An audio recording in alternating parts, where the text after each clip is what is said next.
आप अपने कर्मों को बदल सकते हो, कर्मों की दिशाओं को बदल सकते हो, लेकिन प्रारब्ध को नहीं बदल सकते हो। प्रारब्ध बदलना आपके बस में नहीं है।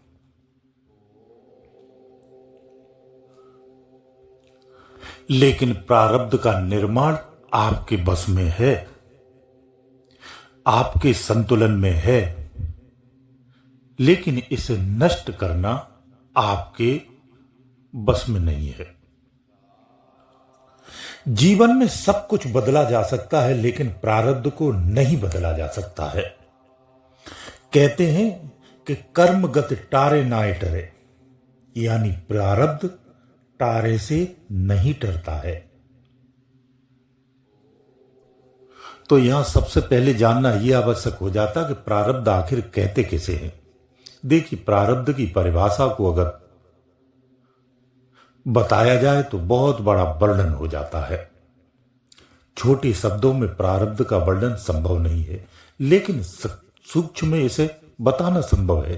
प्रारब्ध का तात्पर्य यह होता है कि कर्मों के परिणाम, और कर्मों के कौन से परिणाम? जन्म जन्मांतरों के कर्मों के परिणाम, रिजल्ट। इसे हम प्रारब्ध कहते हैं। अब इसे ऐसे समझिए, इसका निर्माण कैसे होता है। मनुष्य हर क्षण कोई ना कोई कार्य करता है। वो एक क्षण भी बिना कार्य के नहीं होता है। अगर आप सो रहे हैं तो भी कार्य कर रहे हैं, जाग रहे हैं तो भी कार्य कर रहे हैं, कोई भी कार्य नहीं कर रहे, केवल आप फुर्सत में एक स्थान पर बैठे हुए हैं, लेटे हुए हैं, तो भी आप कार्य कर रहे हैं। आप मनन कर रहे हैं, चिंतन कर रहे हैं, किसी चीज के बारे में सोच रहे हैं, बैठे हुए हैं। ये बैठना भी कार्य में ही आता है।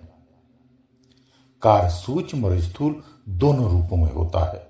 मनुष्य जब हाथ पैर नहीं चला रहा होता है, फुर्सत से बैठा होता है, तो उस समय वो विचारों के द्वारा, मनन के द्वारा, यानी मानसिक रूप से कार्य कर रहा होता है।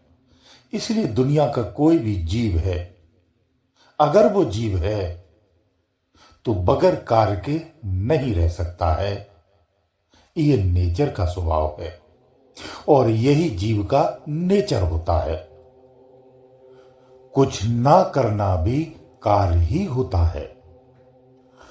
शरीर के द्वारा किया गया कार्य को हम समझ पाते हैं, लेकिन बगैर शरीर के जो सूक्ष्म रूप में हम कार्य करते हैं, उसको कभी हम नहीं गिनते हैं, उसे हम स्वीकार नहीं कर पाते हैं या समझ नहीं पाते हैं। इन्हीं दोनों कर्मों का जो परिणाम होता है, वही प्रारब्ध होता है। इस प्रकार से यह सिद्ध होता है कि जब तक कर्म है तब तक प्रारब्ध है, और जब तक प्रारब्ध है तब तक कर्म है। और जब तक कर्म रहेगा, इसी प्रारब्ध के साथ रहेगा, तब तक भविष्य है। भविष्य क्या है?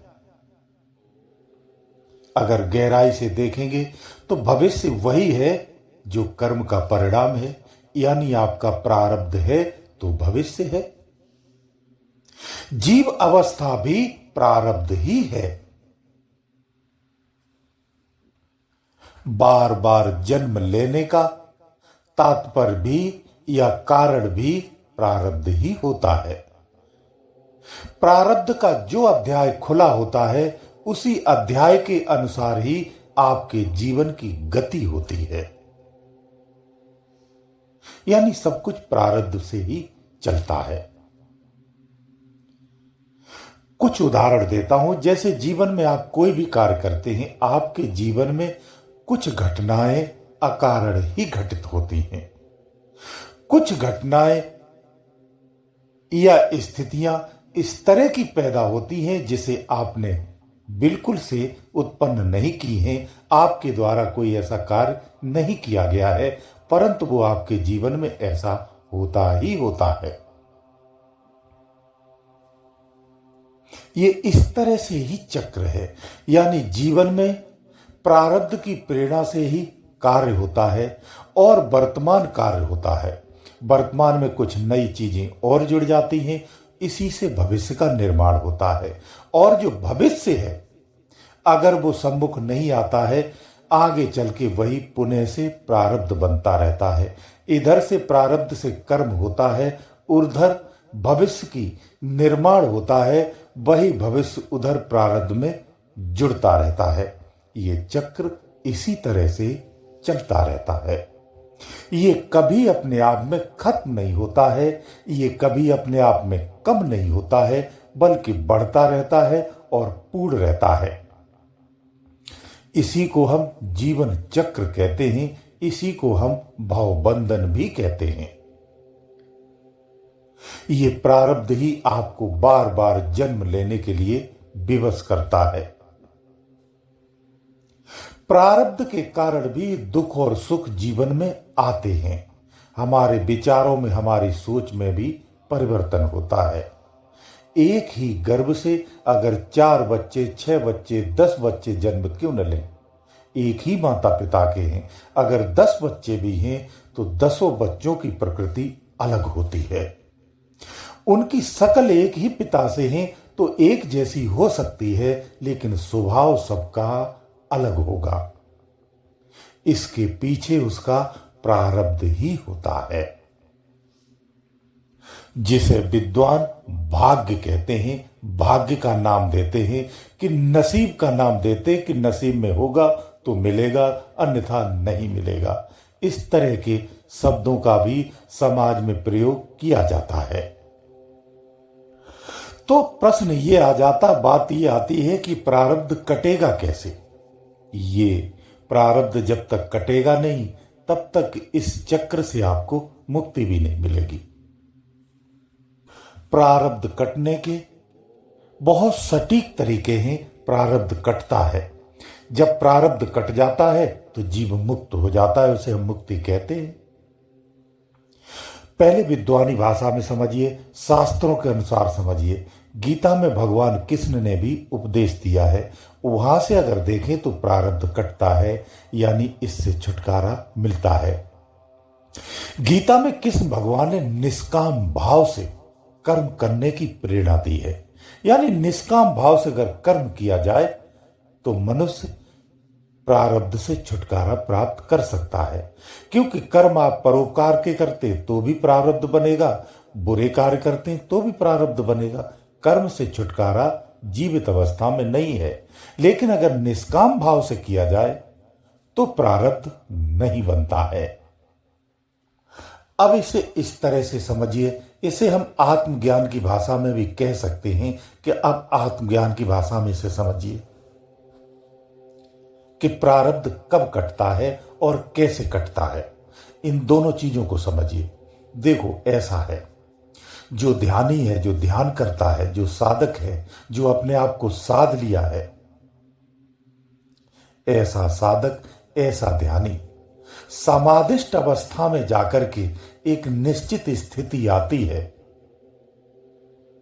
उस स्थिति में जब साधक, जब ध्यानी पहुंच जाता है, वहां जाकर के ये प्रारब्ध पूरी तरह से नष्ट हो जाता है। ध्यान में ऐसी अवस्था आती है, एक ऐसी स्थिति आती है, चलते हुए जब साधक वहां पहुंचता है तो ये प्रारब्ध वगैरह ये सब कुछ नष्ट हो जाता है और हमेशा हमेशा के लिए हो जाता है। इसमें सतगुरु का बहुत बड़ा हाथ होता है।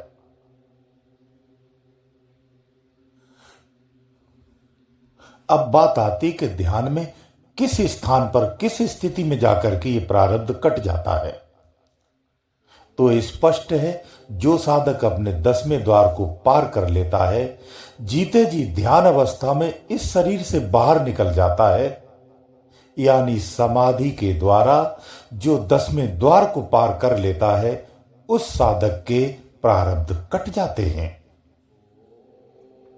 संसार को पार करने के बाद, शरीर के बाहर निकलने के बाद एक स्थिति आती है, वहां भी एक स्थान है। उस स्थान पर पहुंच करके प्रारब्ध कट जाता है। ये कोई कपोल कथा नहीं है, ये सदृश्य वर्णन है। ऐसा होता है। ऐसे तमाम साधक हैं जो आपके ही बीच में रहते हैं, सामान्य दिखते हैं, अन्य लोगों की तरह ही जीवन जीते हैं, लेकिन उन्होंने अंदर ही अंदर में अपना सारा प्रारब्ध से निपटारा कर लिया है और सुखमय, आनंदमय, सरलता से इस जीवन को जी रहे हैं।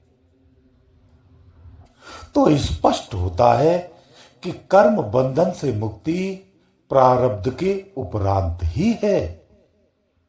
स्थूल कर्मों से प्रारब्ध नष्ट नहीं होता है, प्रारब्ध खत्म नहीं होता है। यहां आपको कोई शंका या कोई दुविधा नहीं होना चाहिए कि प्रारब्ध मिटाने के लिए या प्रारब्ध को नष्ट करने के लिए हमें तप करना पड़ेगा, समाधिष्ठ होना पड़ेगा। अंत में यही मार्ग है, इसके अतिरिक्त और कोई मार्ग नहीं है। गुरुदेव दयालु।